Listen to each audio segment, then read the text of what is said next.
sa dugo ng anak mo, ng apo ko, ang paggagamot. Hindi ko po hahayaan na ipagpatuloy niyo sa kanya at paniwalain siya na may kakayahan siyang maggamot. Huwag mo itong huhubarin, ha? Dahil poprotektahan ka nito. Mag-ingat ka palagi, apo, ha? Sinabi mo ba may kinalaman si Angela sa biglaang paggaling ng kambing na yan? Hindi katulad ni Inang si Angela, Minda. Alam mo, ang galing mo talagang mag-massage. Parang biglang nawala kagad yung sakit ng ulo ko. May kakayahan ka, Ineng. Nasa dugo mo ang kapasidad na maging isang mangkukulam. I've known my husband for always telling the truth. Baka nga hindi kanya kilala. Lovely yung ginamit kong pangalan nung makilala ko ang asawa mo, Mrs. Subukan ko ulit kausapin si Daddy mamaya. Gusto ko na rin sabihin sa kanya, nakahanap na ako ng lalaking katulad niya. Nakita ko ang tatay mo! At mayaman pa rin hanggang ngayon ang tatay mo! Nandiyan ba si Renato? Ano pong kailangan niyo sa kanya? Tungkol dun sa anak niya sa akin. Anak? Anong sinasabi niyong anak? Anak! Junakis! Anak! Hello? Hello? Ano ba naman yan? Nakakainis naman, naubusan ako ng load. Baka naman kasi landline yung tinawagan niyo, Nay. Tawagan niyo kaya si tatay para Anli. Nakakainis naman eh. Ay nako, lutuan niyo nga ako ng kwek-kwek. Oh! Bes, ano yung narinig kong anak-anak? Sino yun?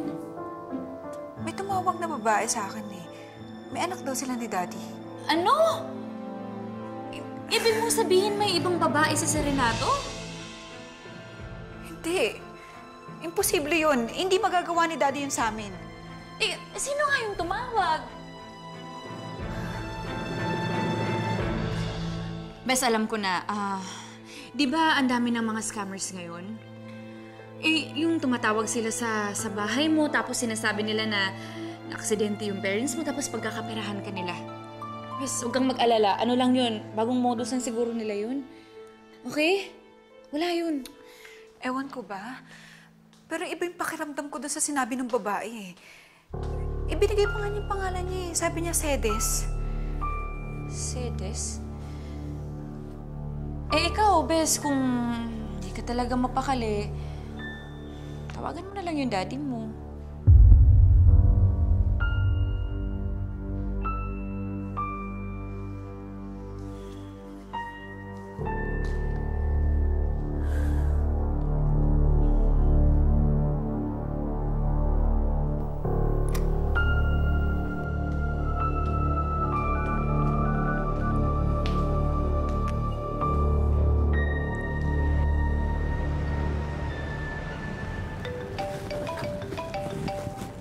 Tumatawag yung anak mo. Hello, Angela. Hello, Dad. Kamusta na po kayo ni Mami? Nag-enjoy po ba kayo? Okay naman kami ng mami mo. Okay. Tinuloy-tuloy mo na talaga yung pagsisinungaling mo. Dad, si Mami po ba yun? Bakit po parang galit siya? May pinag-uusapan lang kami ng mami mo, Angela. Anong sasabihin mo? Ba't napatawag ka?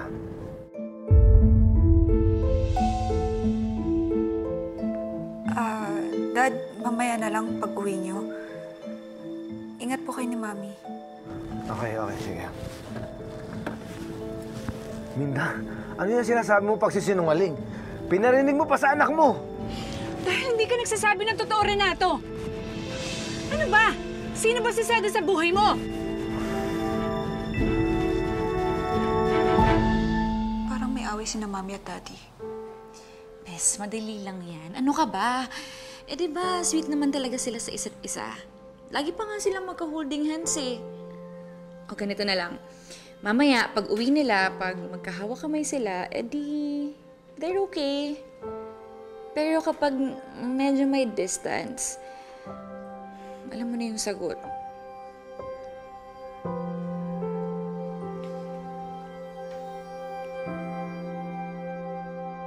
Ay, kung nakita niyo na yung tatay ko, bakit kayo umuwi mag-isa? Nasaan siya? Eh, may bitbit nga na asawa. Ano ba daw? Handa ba daw siya nabigyan ng pera? Tayo? Tatanggapin niya ba ako bilang anak niya? Eh, hindi nga namin napag-usapan yun. Hindi ko nga nabanggit sa kanyang naanakan niya ako eh. Ha? Nay naman, ano ba ang diskarte ginagawa mo, ha? Eh, kasi nga may kasama nga ang asungot. Eh, yung tatay mo nga todo din nga na hindi niya ako kilala eh. Takusa yata. Oh, edi pinagsigawan niyo sa kanya na naanakan ka niya. E di sana natakot siya, ibinigay niya yung gusto natin. Anak, mali. Dahil kung ginawa ko yan, mahirapan tayong hut-hutan siya ng pera. Dapat ang diskarte natin, swabe lang. Tatawagan ko si Renato, pag-uusapan namin tungkol sa mana mo. Tingnan mo ko, ha?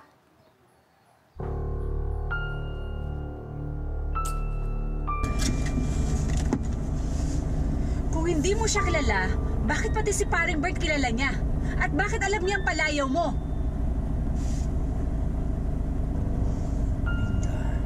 1995, yun ang year na nagkakilala tayo. Nagkakilala tayo after your birthday. Kaya umamin ka na. Ex mo ba siya? Pinagsabay mo ba kami? Please, Renato, sabihin mo naman sa akin, sino ba si Sede sa buhay mo? She was right. Nakilala ko siya nung birthday celebration ko. 20 plus years ago. Sabi mo kanina, hindi mo siya kilala. Sinabi ko lang yon para tigilan niya ako. Sa tingin ko, gusto niya lang mag-iskandalo. Mag-skandalo? I don't know why. Baka peperahan lang ako. Hindi.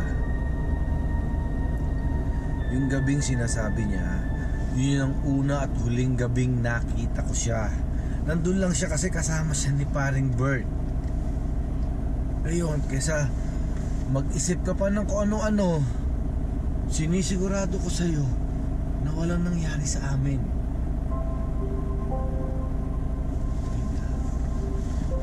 Linda, please.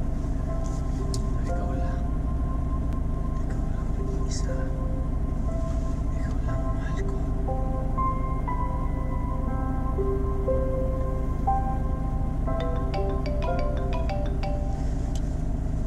Sagutin mo na yan, baka si Angela yan. Importante. Ano? Hello, Renato? Si Sedes to. Paano mo nakuha yung number ko? Hoy, Renato, kung kasama mo ang asawa mo, mas mabuting wag mong ibababa ang telepono. Dahil sigurado akong gugustuhin mong marinig ang sasabihin ko. May anak tayo, Renato. Renato, sino yung kausap mo? Naalala mo ba yung gabing yun? Naanakan mo ako. Piliin mo yung taong gagaguhin mo, ha? Sino ba yung kausap mo? Wala. Parang ka nakakita ng multo dyan eh. Budol-budol lang. Ano daw sabi? Ano ba, di galit? Nakadikit na naman yung asawa niyang masungit eh. Ay naku, kaya ang hirap-hirap tuloy kausapin. Baka naman talagang iniiwasan kayo. O tara. Susugurin na ba natin sa bahay nila? Anak, pwede ba? Relax ka nga lang, ha? Hindi po pwedeng ganyan nagmamadali ka. Titsyempohan ko lang na hindi kasama ni Renato yung asawa niyang mataray. Tsaka isa pa, anak, ano ka ba naman? Sanay na sanay ang nanay mo sa mga ganitong klaseng sitwasyon. Kaya, relax ka lang, anak. Ay, Nay. O sige, relax ako pero bilisan niyo yung pag-iisip, ha? Mahinip na ako eh. Gusto ko na makatikim ng yaman eh.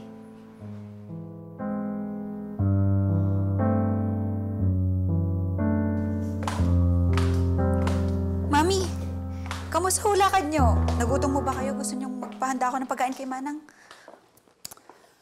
Wag na anak, busog pa ako. Papahinga na lang ako sa taas.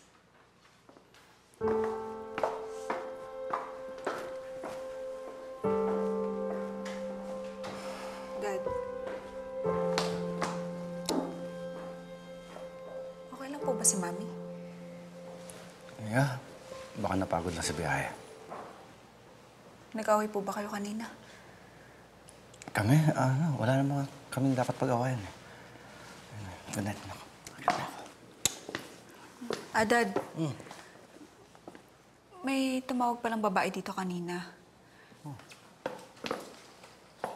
Ang sabi niya kasi, may anak daw kayo sa kanya.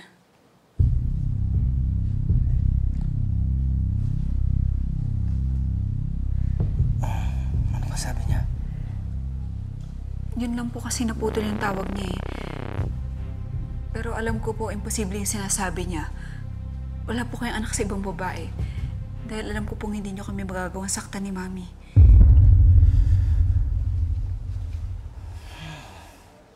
Tama ka, anak.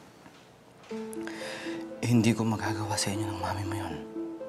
Kung sino man yung babaeng yun, baka gusto lang niya akong guluhin.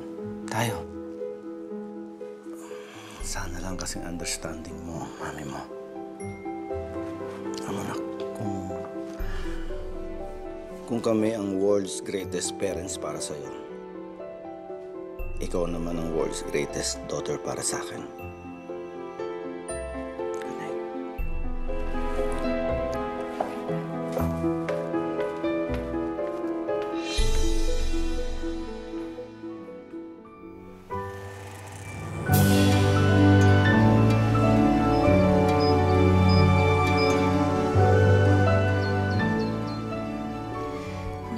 Ipapaalam kina Mami at Daddy yung tungkol sa atin. Mahal, dapat siguro ako na magsabi sa daddy mo, no? Total, ako naman yung lalaki. Tsaka, mabait din sa si Sir Renato. Dahil sa'yo siya kumukuha ng supplies. Pero once na malaman niya na naliligo ka sa akin or boyfriend kita. Ano? Sasagasaan niya ako ng pison? Hindi. Traktora lang. Pero teka, bakit ba tayo nandito? Anong ginagawa natin dito? Wala lang. Dahil gusto ko na ipakita sa'yo kung saan natin itatayo yung future house natin. At ito rin yung rason kung ba't tinanggap ko yung promotion. Kahit ibig sabihin no, ay wala na tayong magiging chance na magkita dito sa farm. Angela, pinaghahandaan ko ng future natin. Ano sa tingin mo? Maganda. Gusto ko dito. Ako rin. Sana talaga masabi na natin sa parents mo na tayo na. I mean, para makahingi tayo ng pointers o advice. Tsaka naalala ko yung sinabi mo sa akin eh. Gusto mo maging katulad natin ng mami and daddy mo. Hindi nag-aaway. At lalo na sa lahat, laging masaya. Tigilan mo na ako, Mercedes. Huwag mo na akong guluhin.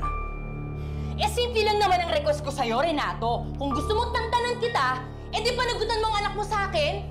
Mercedes, wala akong dapat panagutan sa'yo. Wala. Hoy, Renato! Nagdeposito ka sa matres ko, ha?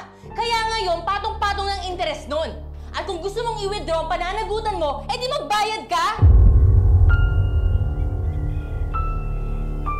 Oh, bakit naman biglang kumunot ang noo mo? Alam mo, Hal,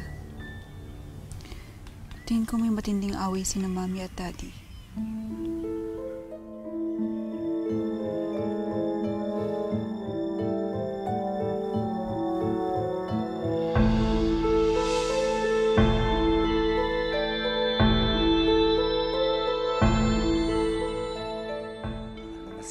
Huwag mo akong paglulukohin.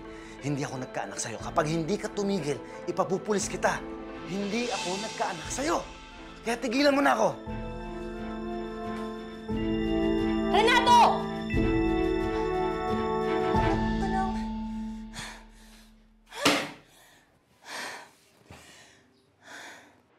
Babae nga niya si Mercedes.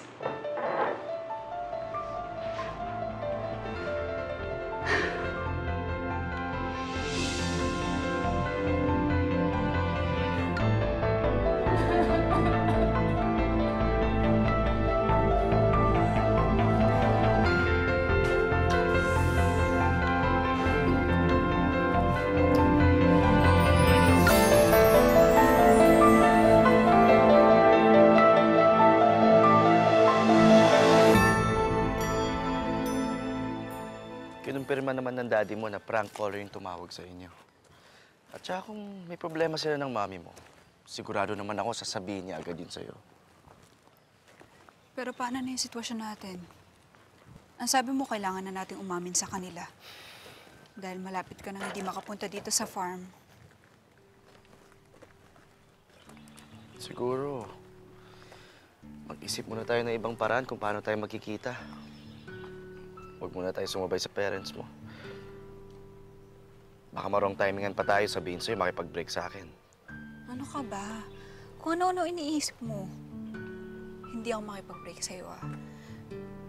Baka ikaw. Kasi nasa sales ka.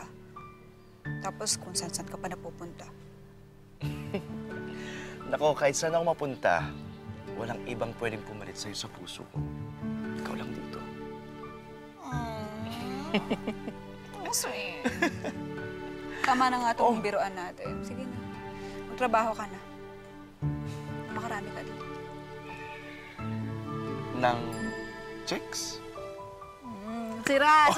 Sige, chicks talaga. Hindi. Ba, nagbabaka sakali lang naman, oh. Baka may chicks dito.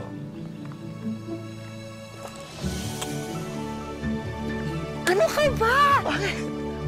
May makakita sa atin. Dali na nga, umalis ka na nga. Eh, kaya ako tumingin muna eh. Para sigurado ko walang tao. Wala makakisa. Hindi na. Dalian mo na, makakita ka. Saan na lang? Sige na, ingat ka. Bukas ulit, ha? Don't kiss. Hindi. Sige na. Ingat ka, Hal. Bye, Hal.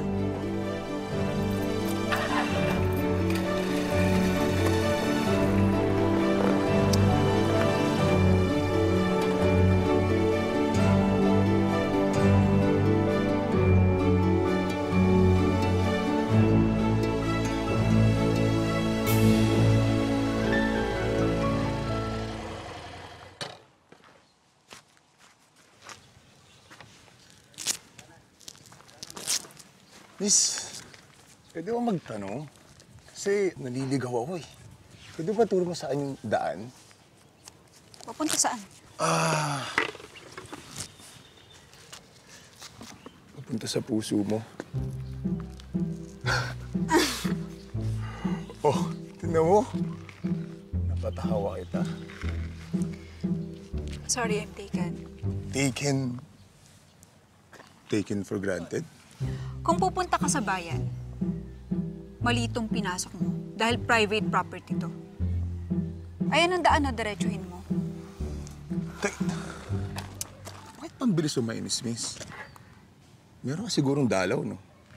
Bitiwan mo nga ako. Teka lang. Seryoso ka ba? Eh, bakit ka nakikipag-flirt sa akin? Tinawanan mo nga yung pick-up line ko, di ba? Kasi sobrang corny.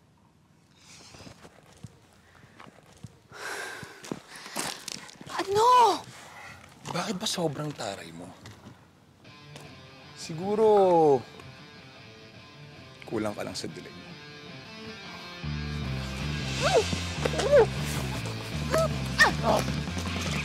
Bastos!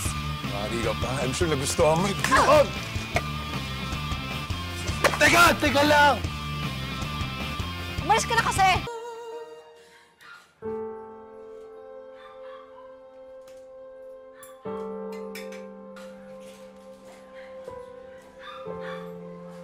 Nay, meron ba akong kapatid dun kay tatay? Aba, malay ko. Eh, bakit mo naman natanong? Wala lang. Para malaman ko kung may kahati ba ako sa yaman. Eh, sasawa na ako sa ganitong buhay eh. Anak naman, huwag kang mag-alala. Nandiyan lang nga ang tatay mo, hindi ba? Oh, malapit na, matitikman na natin ang yaman. Anong malapit na? Eh, di ba nga hindi siya naniniwala na anakan ka niya? Tsaka, Nay, sigurado ka ba talagang tatay ko yun?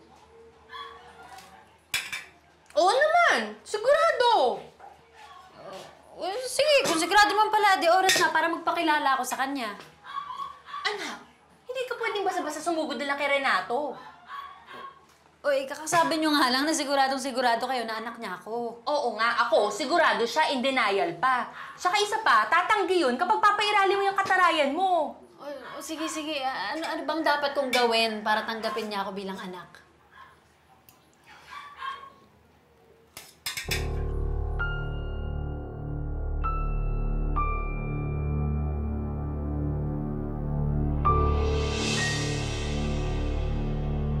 Kapal talaga ng mukha ng lalaking yun. Imelda, wala akong itinatago sa'yo.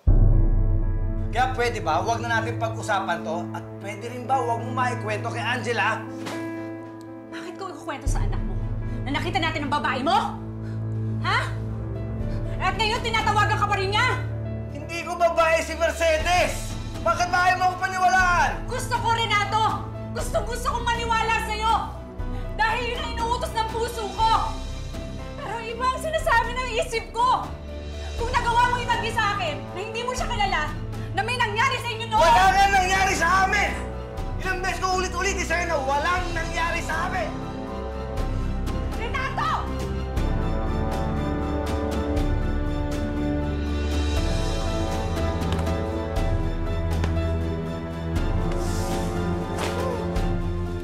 Ewan babae sa dati.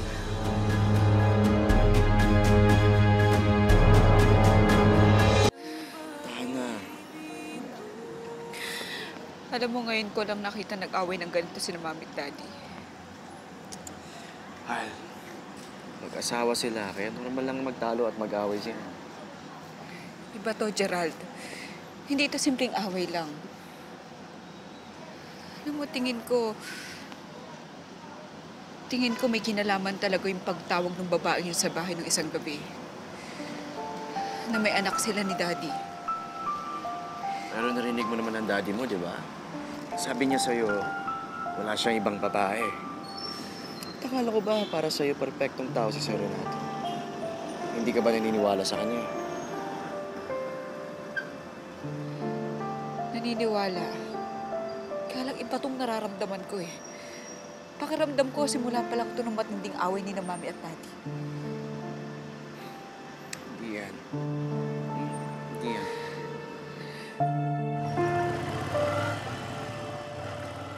Inig ka sa akin. Yan ang nangyayari na yan. Sigurado akong misunderstanding lang nangyayari sa parents ko. Tsaka sigurado ako, hindi nila papakabutin yan sa birthday ko. Lalo na nag-iisang anak ka nila. Naku, magtiwala ka. Hindi nila sisirain ang birthday mo.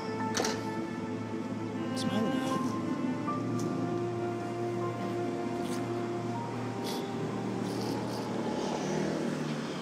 Miss! Siya pala yung boyfriend mo. Bakit? Mukhang pinapahiya ka. Siguro kaya tayo nakita ulit. Kasi fate wanted us to be together. Ikaw na naman. Kaya pala lumakas yung hangin dito, nandito ka. Hal, ito ba yung baso sa'yo? Oo. Ba't pinasas yung girlfriend ko? Pare. Tama na, Gerald. Hindi. Tama na. Humingi ka ng sorry sa kanya kung ayaw mo masaktan. Eh, bakit ito magsusorry sa girlfriend mo? Siya ang naipag-feel sa akin. Di ba?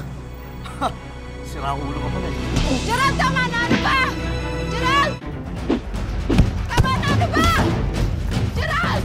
Ano ba? Sinabi ko tama na eh! Turuan ko ng leksyon itong press ko ito. Gerald, tama na! Gerald! Ano ba? Amat na! Ano ba? Gerald! Gerald, ano ba? Gerald, ano ba? Gerald!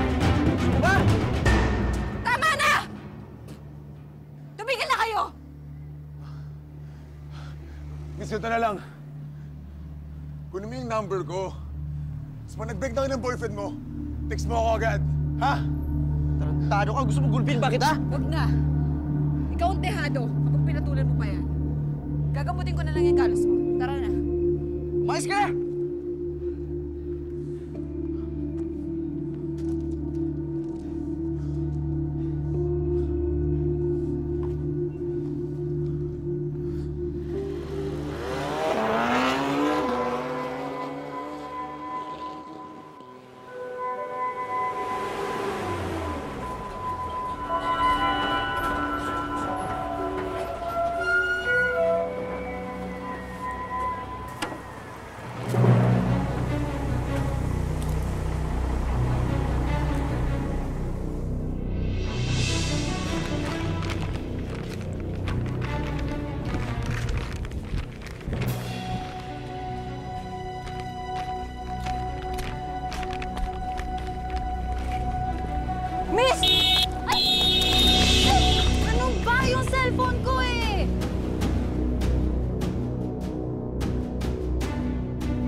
Pinagdasal nga kita, hindi ka man lang ba magpapasalamat?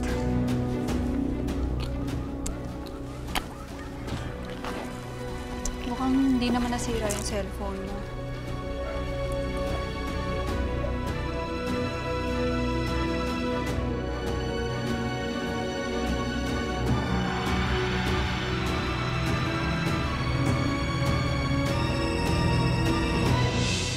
Nandyan ba si Mr. Renato Alonzo? Bakit po? Pinupunta kasi ako ng nanay ko dito. Renato! Yes, mahal. Gusto mo sabay na lang tayo? May babaeng pumunta dito. Lucille ang pangalan. Anak niyo daw ni Cedes. Minda, hindi ko kilala yung Lucille na nagpunta rito sinasabi mo. Baka gusto lang niya akong pirahan. Ano ang aminin sa inyo ni Daddy? Hindi ko na alam kung sinong paniniwalaan ko, Gerald. Paano kung ito na pala yung simula ng pagkasira ng pamilya namin? Di ba sabi mo sa akin? Para sa kami ng daddy mo, di ba? Kung sa akin nagtitiwala ka, dapat magtiwala ka rin sa daddy mo. Renato! Yuhu! Si Cedes to! Pasensya na ha, napasugod ako rito sa bahay niyo kasi pinagtataguan mo rin yung anak natin eh. Renato!